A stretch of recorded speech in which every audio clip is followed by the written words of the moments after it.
Hello, ladies and gentlemen. Welcome back to Chapter 8. We are on Day 5, the first day of Section 8.3. We are now looking at confidence intervals for a difference between two proportions, p sub 1 minus p sub 2.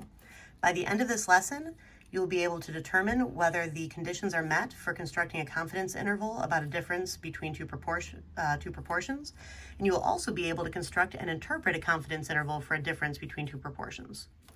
All right, let's begin.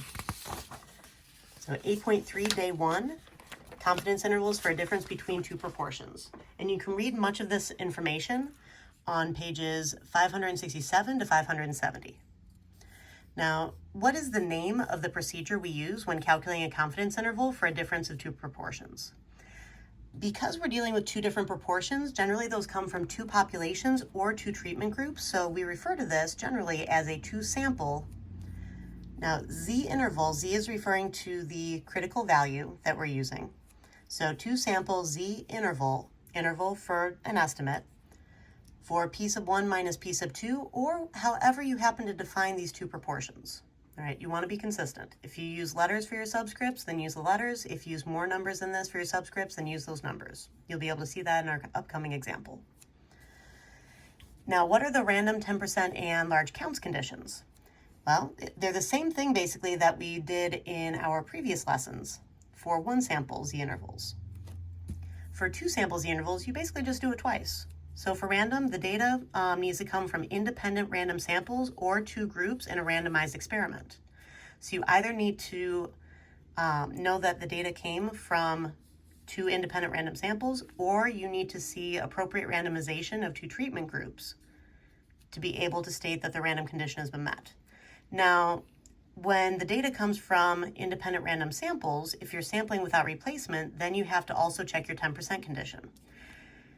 If you're looking at two groups in a randomized experiment, there was no sampling without replacement, so the 10% condition no longer applies. So only check the 10% condition when you're dealing with independent random samples, when you're sampling without replacement. Now, the large counts condition, we basically use large counts condition for both groups of data. So successes and failures from the first group need to be at least 10. Successes and failures from the second group also need to be at least 10. So these are just, keep in mind that with this, these are just the observed number of successes and failures in each sample, so they should be reported as integers. Now, what is the standard error of p hat sub 1 minus p hat sub 2? What does it measure? And is it on the formula sheet? All right, so the standard error of p hat sub 1 minus p hat sub 2 is equal to the square root of p hat sub 1 times 1 minus p hat sub 1 over n sub 1 plus p hat sub 2 times 1 minus p hat sub 2 over n sub 2.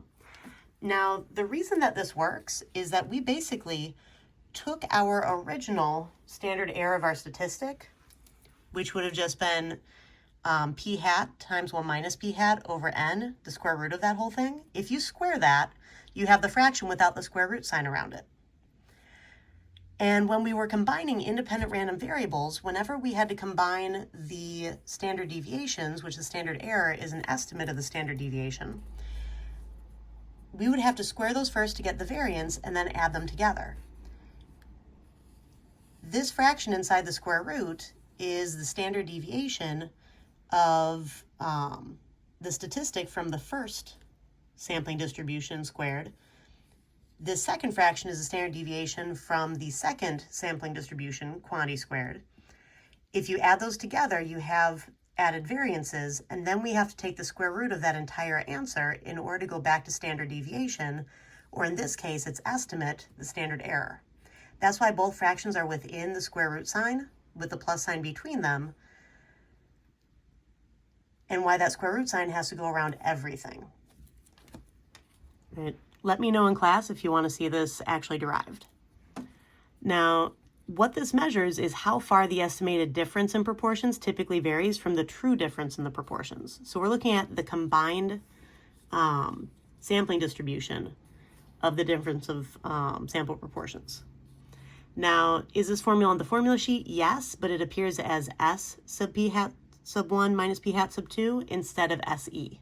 So we use lowercase s instead of capital SE. Lowercase s is basically what we identify when we're referring to an estimate versus the true value. Right, now, what is the specific formula for a two-sample z-interval for p sub 1 minus p sub 2? And is this on the formula sheet? Only the general formula for intervals is on the formula sheet, but the standard error formula is. So for this, we're basically taking p hat sub 1 times p hat sub 2. That answer right there is your statistic. So that difference is your statistic plus minus your critical value, which is z star still, times the standard error of your statistic, which is this giant square root over here. So statistic plus minus critical value times standard error of statistic, it's still the same formula, it's just really extended. All right, let's take a look at our example for this particular lesson. So, do people use Instagram more than they did 5 years ago? So a 2021 Pew Research Center survey took a random sample of 1,502 U.S. adults and found that 40% of the sample used Instagram. A similar survey in 2016 took a random sample of 1,520 U.S. adults and found that 32% of U.S. adults used Instagram. For letter A, construct and interpret a 95% confidence interval for the change in the percent of all U.S. adults who use Instagram from 2016 to 2021. All right, so construct and interpret. That means that we need to use a four-step process. We will be doing state, plan, do, conclude. For state, we need to identify the confidence level, and we also need to actually define our parameters that we want to find. Now, the specific parameter that we want to find is this, the true proportion from 2021 minus the true proportion from 2016, right? The difference or the change in those proportions, because proportions are basically percents that haven't been multiplied by 100 yet. Right? So this difference is actually the parameter that we're wanting to find. In order to be able to understand that parameter, we need to define the components of it. So we want to construct a 95% confidence interval for p sub 2021 minus p sub 2016, where p sub 2021 equals the true proportion of all U.S. adults who use Instagram in 2021. And p sub 2016 is equal to the true proportion of all U.S. adults who use Instagram in 2016. I know it's weird for me to use the present tense on this, but sometimes if you use past tense, the graders will assume that you're referring to the sample as opposed to the, like the sample data as opposed to the population data. And the parameters should refer to the population data. So that's why I'm using present tense in this. All right, so, and that wording, so U.S. adults use Instagram, U.S. adults use Instagram, true proportion of all U.S. adults who use Instagram. And then I just identified the year. Now keep in mind, p sub 2021 refers to the 2021 data. And let's see. We'll start highlighting in a few. All right, we'll come back to that. For our plan, because we have two different sets of data and we're looking at difference of proportions, that means that we're going to be dealing with a two-sample z-interval for p sub 2021 minus p sub 2016. This is what I meant by you're not always going to refer to it as p sub 1 minus p sub 2. You can if you want to, but sometimes it's easier to keep track of what goes first and what goes second as you do your calculations if you actually make your subscript a little easier to keep track of. A little easier to understand. All right, now two sample, because we actually took two independent random samples from two different populations, which is what we need to identify for our random condition. So for our random condition, we took independent random samples of 1,502 U.S. adults in 2021 and 1,520 U.S. adults in 2016. All right, so independent random samples of these two amounts were taken in those 2 years. All right. So, let's see. So 2021, 5,002.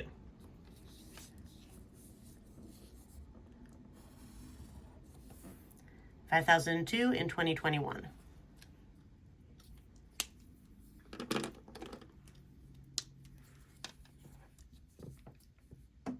And then I'm actually going to use orange for this one. 1520 from 2016. 20 and 2016. Right? That's why those numbers correspond to each other. And the 1,502 is greater than 10% of all U.S. adults in 2021, and the 1,520 is greater than 10% of all U.S. adults in 2016. Because we would have sampled without replacement from the population for a survey, we had to check our 10% condition.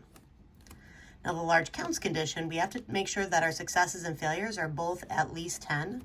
So the number of successes, which is calculated by taking 1,502 times 0.40, now that's approximately 601, and then 1,520 times 0.32, right, from the 40% versus the 32%,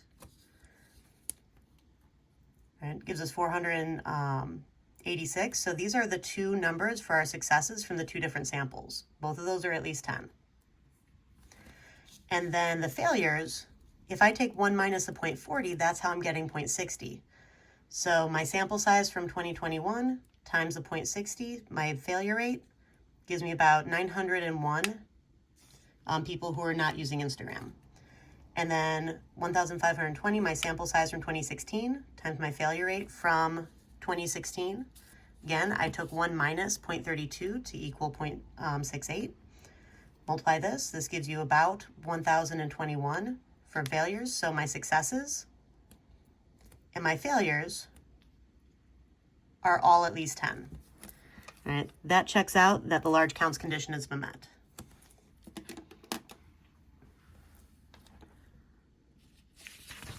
Okay.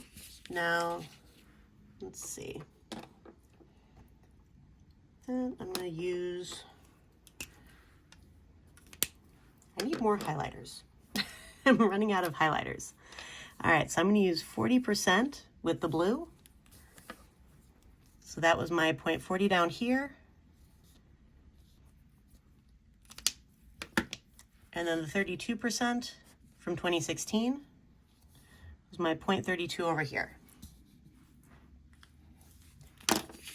And I'm going to go to that next page and keep this visible so that we can actually kind of continue on with this. All right, so we've completed those portions. Now we're going to go to our do step. All right, I'm going to see if I can keep all this visible. So for our do step, we have p hat from 2021 is the 0.40. And that appears at the beginning of my statistic as well as the first numbers within my square root. So that's why I have the 0.40 here. Ooh, that really bled a lot. It's like there's a little bit too much ink in it. Just gonna underline this because that one's a little too juicy. Good grief. All right, I won't be using that blue one again. Just so that you guys can actually see this. I'm gonna move this other paper so it doesn't bleed through. This was 0.40. Mishaps happen. All right, so this was for my 2021. That's my p hat from 2021. And then my sample size from 2021 was this 1502, which is what I have down here. Now my p hat from 2016 is that 0.32,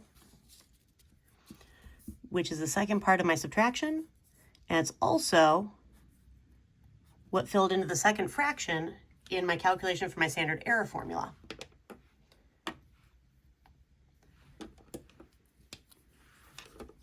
And then my sample size from 2016 filled into the bottom of that fraction. So that's where all of these numbers are kind of filtering into.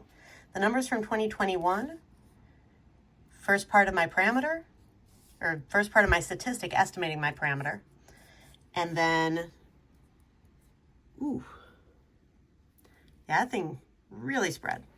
And then the values inserting in place of my parameter in the fraction in my standard error formula. The sample size goes into the denominator there. And then from 2016, p hat is the second part of my subtraction here and fills into the p hat in the second part of my standard error formula.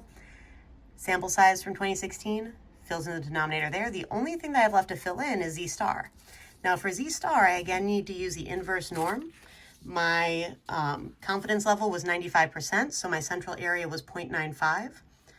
That means that 5% is left over for my tails. Half of that is 2.5%, which is an area of 0.025. 0.1 for standard normal curve, so my z-score would be negative 1.96, so my z-star is going to be positive 1.96. That number fills in there. And then I literally just type everything into my calculator. So I would literally type parentheses 0.40 minus 0.32, close parentheses. And I start out with the subtraction part of this for my lower bound. So I'm going to type minus, so I'm calculating my lower bound first. And then I need 1.96, and then square root, so second x squared to get my square root sign. Set up my fraction, alpha y equals, gives me the option for my numerator over denominator, 0.40 times 1 minus 0.40 over 1502, arrow off to the side here, plus make sure that your square root sign is extending. If it's not, then you accidentally went out of it. You need to hit the back arrow to go back into it. You'll see the square root sign extending over your cursor if you're filling this in correctly. Alpha y equals, to get this part up again, so 0.32 times 1 minus 0.32, close parentheses, and then 1520 is my sample size, hit enter, and that's how I calculated approximately 0.046. If you round to 3 decimal places, then the answer that you get from doing the calculations by hand should match pretty closely to the calculations that you get from using the calculator operation, which is very helpful. Once you have all that typed in and you have your lower bound, you can go back up to here, hit enter, and go backwards to the minus sign in front of that 1.96 from your z-star.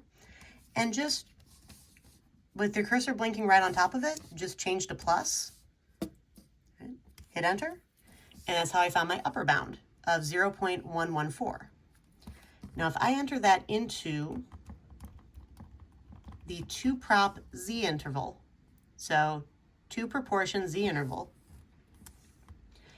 then I would want to have my successes, which were 601 out of a sample size of 1502, and then 486 out of a sample size of 1520, confidence level of 0.95, calculate, and as you can see, to 3 decimal places, I have the same answer on the calculator, and it also identified those sample proportions. All right. So you can double check to make sure that you didn't type anything incorrectly. Now for our final step, we need to do our conclusion. So for our conclude, we are 95% confident that the interval from 0.046 to 0.114 captures the change in the true proportions of all U.S. adults who use Instagram from 2016 to 2021.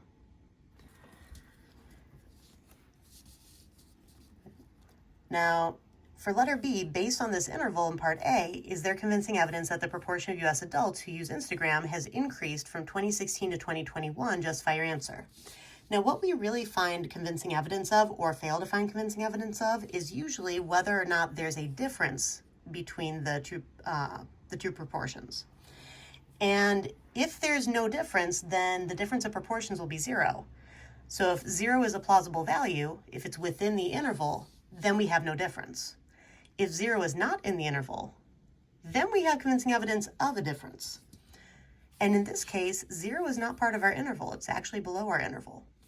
So because the interval does not include 0 as a plausible value for p sub 2021 minus p sub 2016, we have convincing evidence that the proportion of all US adults who use Instagram changed from 2016 to 2021.